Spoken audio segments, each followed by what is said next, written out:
नमस्कार। आप सभी का मेरे YouTube चैनल में बहुत-बहुत स्वागत है।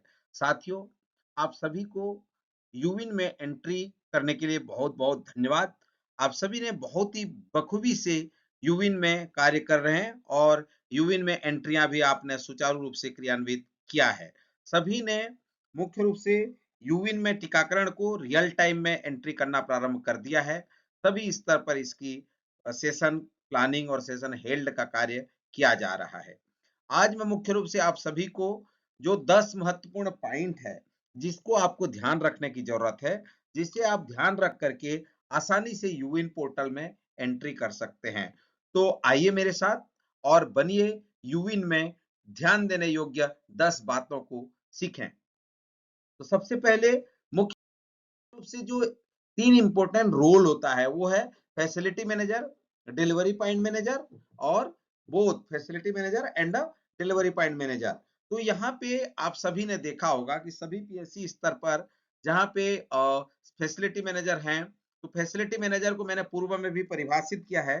फैसिलिटी मैनेजर ऐसे संस्था जहाँ पे कोल्ड चेन पॉइंट होते हैं, पर डिलीवरी नहीं होता, ठीक है? उसको हम वहाँ पे फैसिलिटी मैनेजर होते हैं।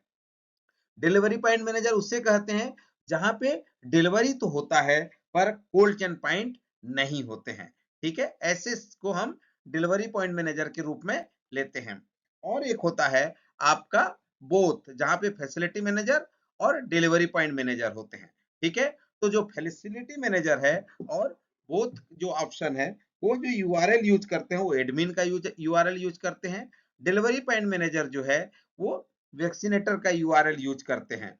तो मुख्य रूप से आप सभी ने देखा है कि सेशन क्रिएट करना, सेशन साइट बनाना, वैक्सीन की अवेलेबिलिटी करना, वैक्सीन वितरण करना, वैक्सीन की प्लानिंग करना, रिपोर्ट की एनालिसिस करना, वो तमाम चीजें जो है हम यूबिन के माध्यम से कर रहे हैं। मुख्य रूप से यूबिन में 3 कार्य होते हैं, जिसमें पहला जो कार्य होता है वो है हितग्राही का पंजीयन करना, ठीक है? दूसरा कार्य जो होता है उसका वेरिफिकेशन करना और तीसरा होता है टीकाकरण करना। इन 3 स्टेज में जो है टीकाकरण कार्य को संपादित किया जा रहा है। तो मैं महत्वपूर्ण 10 बिंदुओं आपके सामने रख रहा हूं, जो अभी यूविन कर रहे हैं उनको ये आसानी से समझ में आएगा और इन 10 पॉइंट को अगर वो फॉलो करेंगे तो निश्चित रूप से उनका जो यूविन का एंट्री होगा वो सही तरीके से होगा। तो हम हर स्तर पर इसकी प्रशिक्षण आयोजित करते हैं और जगह-जगह इसकी प्रशिक्षण संस्थावार, फैसिलिटी वाइज़ दे करके हम यूबिन के सफल क्रियान्वयन करने हेतु कार्यवाही कर रहे हैं। तो यूबिन में ध्यान देने योग्य 10 महत्वपूर्ण बातें। आप सभी यूबिन ऐप देखा होगा, तो अभी हम ऐप के स्थान पर यूआरएल जो लिंक आपको दी गई है, जो यूआरएल है, वेबसाइट है, उसमें जाकर के आप एंट्री करने के लिए हम आपको निवेदन करेंगे। तो ये पहला आपका महत्वपूर्ण बिंदु है कि आप जो यूआरएल है, उसका उपयोग करें। इससे क्या होगा कि सीधे आप वेबसाइट पे काम करेंगे। कभी-कभी ऐप में किसी प्रकार की तकनीकी त्रुटि या तकनीकी खराबी के कारण या सही तरीके से ऐप अपडेट नहीं होने के कारण जो है, आपको जो डेटा है वो सही तरीके से उसमें पुट नहीं होता है। तो मैं आपको कहूंगा कि आप पहला कार्य जो करेंगे वो यूआरएल का उपयोग करें, ठीक है? दूसरा, आप सभी जो फिल्टर ऑप्शन में जा करके आप सर्च करते हैं, तो आप देखे होंगे कि जितने हितग्राही हैं, आप सभी जानते हैं कि 12 साल के ऊपर सभी को कोविड का टीका लगा हुआ है। तो कोविड का टीका लगा, इसका मतलब क्या हुआ? किसी न किसी आईडी का उपयोग करके वो कोविड का टीका लगा है। तो सबसे पहले आप हितग्राही को आधार नंबर से खोजें या फिर कोविड में जो टीका लगा है उनकी वो आईडी से खोजें या फिर उस लिंक मोबाइल नंबर, जिस मोबाइल नंबर से उसको टीका लगा हुआ था। तो उससे क्या होगा, आपका जो आधार नंबर आप जो डालेंगे या जो आप वहाँ पे एंट्री करेंगे, तो उसमें आसानी से आप उसको सर्च कर पाएँगे। तो इसीलिए ये भी एक महत्वपूर्ण कार्य है कि आप हितग्राही को जब आप सर्च करते हैं, तो उसके आधार नंबर से सर्च करें। आधार नंबर से सर्च करने से 3 फायदे हैं। एक तो आधार नंबर भी मिल जाता है, दूसरा उसका मोबाइल नंबर मिल जाता है और तीसरा उसमें जन्म वर्ष आपको दिखाई देता है। तो ये आपको ध्यान देना होगा।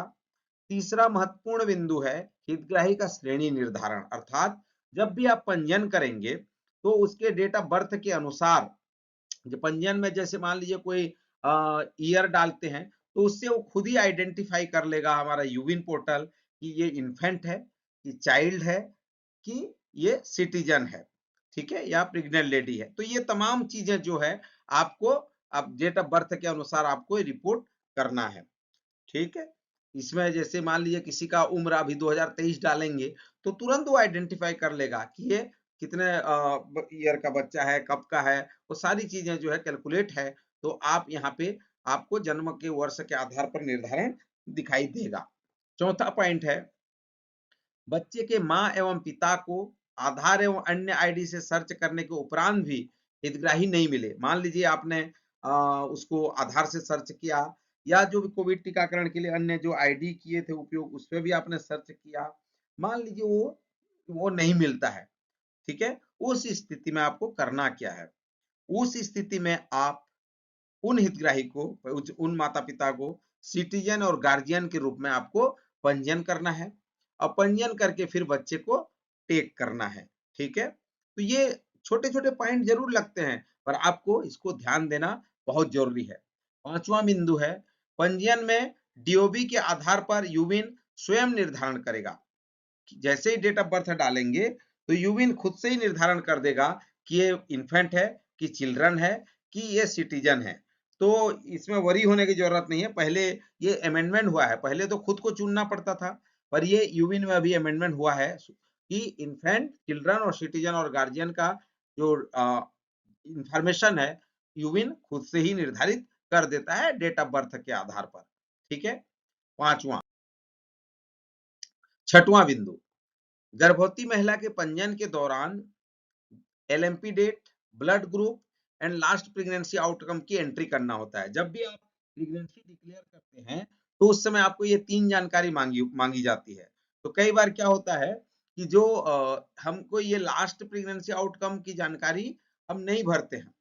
आप ध्यान दीजिए, कोई भी गर्भवती महिला को बूस्टर का टीका लगना है, बूस्टर डोज लगाना है, ठीक है। तो बूस्टर डोज कब लगेगा? 3 साल में अगर अंदर प्रेगनेंटी होती है, जिसको पहले से टीटी1 टीटी2 फर्स्ट उसमें लगा हुआ था बच्चे में, तो उसको क्या होगा, इस बार बूस्टर लगेगा।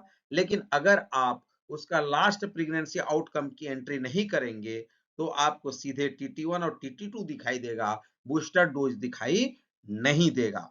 इसलिए आप जब भी गर्भवती महिला का पंजीयन के दौरान आप एलएमपी डेट, ब्लड ग्रुप, यदि लास्ट प्रेगनेंसी आउटकम है, तो लास्ट प्रेगनेंसी आउटकम एंट्री को करना न भूलें। यूविन स्वयं कैलकुलेट कर देगा कि बूस्टर ऑप्शन ओपन हो जाएगा। इसीलिए ध्यान देने योग्य ये बातें हैं कि आप इसको ठीक से एंट्री करें। करेक्ट है, सही है।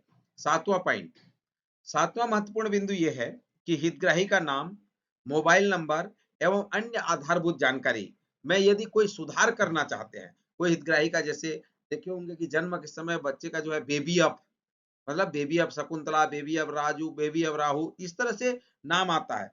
तो अगर कोई हितग्राही चाहते हैं कि नहीं, मेरे बच्चे का नाम सुधरवाना है, उसका मोबाइल नंबर सुधरवाना है, तो आप जो है, जो हितग्राही के नाम के पास जो पेंसिल बटन उपलब्ध होता है, उसको क्लिक करके उसकी बेसिक इंफॉर्मेशन हितग्राही का आ जाता है, उसमें जा करके आप सुधारात्मक कार्यवाही कर सकते हैं।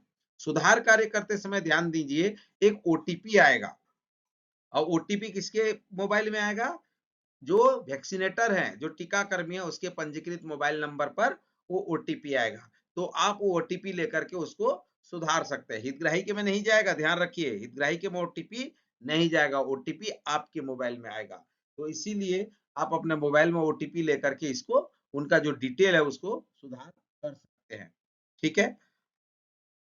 आठवां महत्वपूर्ण पॉइंट है, उसके बाद हम जब सारा काम करते हैं, तो मैनुअल वेरिफिकेशन कर बच्चे को टीकाकरण करते हैं। तो यहाँ आप देखे होंगे, एक और महत्वपूर्ण जानकारी पूछता है कि डेट ऑफ, जो ईयर ऑफ बर्थ, मतलब जो जन्म का वर्ष है, ठीक है, वो आपको यहाँ पे सही डालना है। आप अगर यहाँ पे सही सही एंट्री ईयर ऑफ बर्थ का नहीं करेंगे, तो मैनुअल वेरिफिकेशन के समय आपको फिर सेव नहीं होगा, डाटा सक्सेसफुली नहीं होगा, ठीक है। तो आप ये ध्यान दीजिए कि जब मैनुअल वेरिफिकेशन करते हैं, तो जो बच्चे को टीकाकरण करते समय जन्म का वर्ष आपको सही सही एंट्री करना है, ठीक। आगे हम 9वां पॉइंट में देखेंगे, बच्चे का टीकाकरण में प्रीवियस वैक्सीनेशन को अपडेट कर करंट वैक्सीनेशन को अपडेट करना होगा। कई बार क्या होता है, कई हमारे कार्यकर्ता जो है प्रीवियस वैक्सीनेशन में ही जो आज लगना रहता है टीका उसी को लगा देते हैं। प्रीवियस वैक्सीनेशन का मतलब होता है जो पूर्व में उसे लग चुके हों, और करंट वैक्सीनेशन का मतलब है आज के दिन उसको कौन-सा टीका लगना है।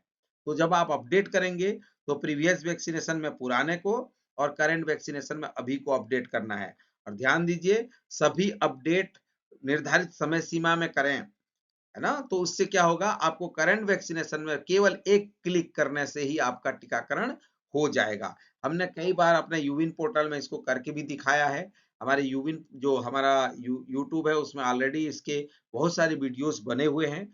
आज ये महत्वपूर्ण बिंदु 10 बिंदु बता करके आपको मैं आपका ध्यान आकृष्ट करना चाह रहा हूँ कि आप ये 10 महत्वपूर्ण बातें करके और सफलतापूर्वक यूविन में कार्य कर सकते हैं।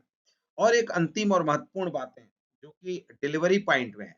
देखे होंगे कि कई ऐसे सब सेंटर, ऐसे पीएससी हैं, जहाँ पे डिलीवरी होते हैं, पर और सीएससी है, डिस्ट्रिक्ट हॉस्पिटल है, मेडिकल कॉलेज है, जहाँ पे डिलीवरी होते हैं, उन तमाम जगह बच्चे को बर्थ डोज का टीका लगना होता है। BCG, OPV 0 dose, hepatitis 0 dose, ये टीके उनको लगने होते हैं।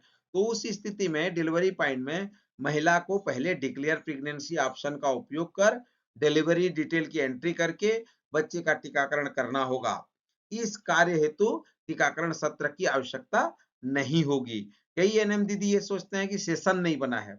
हमारा तो सेशन अभी नहीं बना। भाई, आपका डिलीवरी पॉइंट में सेशन की आवश्यकता नहीं होती है। सीधे आप गर्भवती माता की आईडी से उसको सर्च करिए, जो भी मोबाइल नंबर है, आधार नंबर है, उससे सर्च करिए। सर्च करने के बाद एड प्रेगनेंसी या डिक्लेयर प्रेगनेंसी ऑप्शन का उपयोग करिए, जहाँ पे उसका आपका एलएमपी डेट और ब्लड ग्रुप और फिर लास्ट प्रेगनेंसी आउटकम का डाटा एंट्री करके फिर आगे डिटेल जो कि आपका प्रेगनेंसी का डिटेल है, फिर लाइव बर्थ है, फिर उसके बाद आने वाले तमाम जो इन्फॉर्मेशन है, उसकी एंट्री करके आप डिलीवरी पॉइंट में टीका लगा सकते हैं। इस संबंध में भी ऑलरेडी वीडियोस हमारे इस चैनल में मौजूद है। तो मैं आप सभी को कहना चाहूँगा, बहुत ही सिंपल है पर छोटा है। आप ये 10 बिंदु का पालन करके आप यूविन में बेहतर तरीके से कार्य कर सकते हैं। मुझे आशा और विश्वास है कि आपको ये वीडियो पसंद आया होगा। इस तरह के छोटे-छोटे और ज्ञानवर्धक वीडियो के लिए हम इस चैनल का उपयोग करते हैं, और आशा करते हैं कि आप भी कमेंट्स कर आप नए-नए चीज़ें और जानने की इच्छा रखते होंगे, तो हमारे जो कमेंट बॉक्स पर कमेंट करके आप बताइए। इस तरह की वीडियो आप तक हम पहुँचाने का प्रयास करेंगे। आप सभी का बहुत-बहुत धन्यवाद।